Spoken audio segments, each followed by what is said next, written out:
The running back room is where we get a little bit interesting here. And obviously, by now, we've all seen it.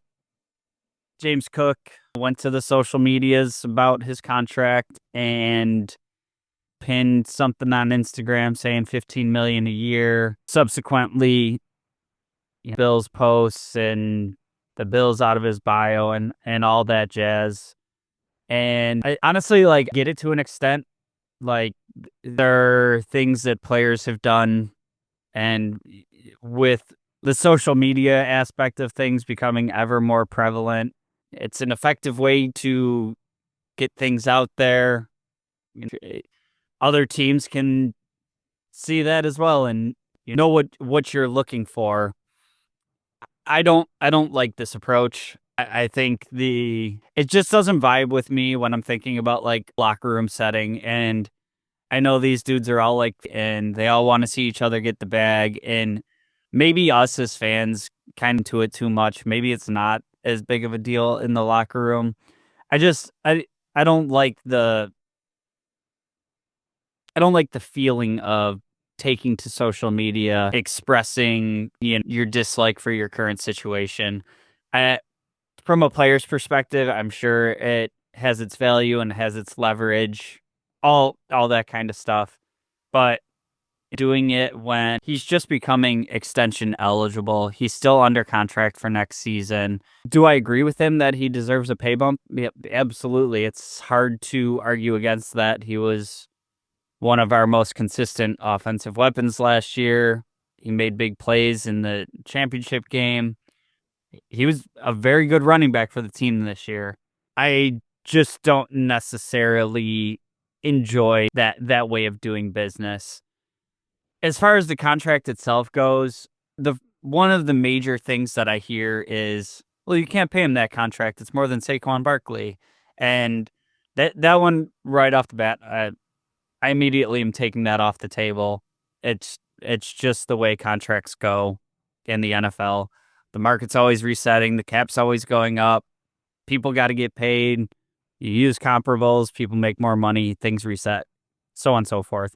And I think the easy and maybe best example of that is Josh Allen. And however you want to rank your quarterbacks, not huge on the tier listing things, but you can put Josh Allen at worst fourth in the league in terms of quarterback play. And with his contract, he currently sits somewhere 14, 15, 16, something like that. There's going to be more extensions coming through, and he'll get his deal redone at some point, and it'll reflect the caliber of his play. But just using the easy answer of that's making more than player X that I think is better. It's just, to me, kind of lazy that way. We all know how the NFL works. We all know the price tag constantly goes up.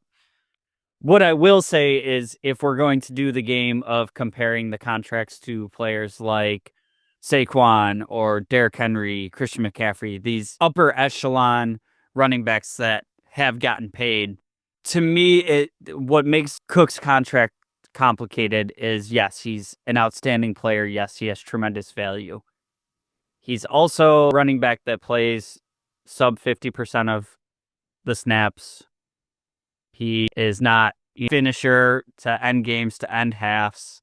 He's not very often the third down running back because he's not really trusted in pass protection. And some of the usage is put on the coaching staff, not like he couldn't handle 55%, whatever. There's also, the games being kind of up, and what's the need to have him out there? There's all kinds of stuff that goes into this. But for me, at the end of the day, he's not an 80% snap guy, has a history of the coaching staff not trusting him in pass protection. And I do think that kind of stuff matters when you're talking about top of the market for running backs. I think you'd like to see that snap share up in the 80% range when you're talking 15 million a season. Now, as far as getting an extension done for him, I'm not opposed to that. I just think the number looks a little bit different if we're being fair to both the Bills and James Cook. And I think that number would come in somewhere like the 10 to 12 per year range. And, it like almost okay, so you're going to not extend a really good player over a few $1 million. But it comes into it, the guaranteed money, the structure of it, being a team that not only already have some sizable contracts, but you have other guys to extend coming up here, and Shakir, Benford, Bernard. Like, what are you putting these things in? You have areas in the team that need to be improved. What does that look like? Can you do it all through the draft? Is there free agency dollars being spent? So it seems kind of small and minuscule to just look at and be like, it's a few $1 million. Just give it to them. It all ends up mattering at the end of the day. And honestly, I could see the Bills getting a deal done with him, being pretty far off right now.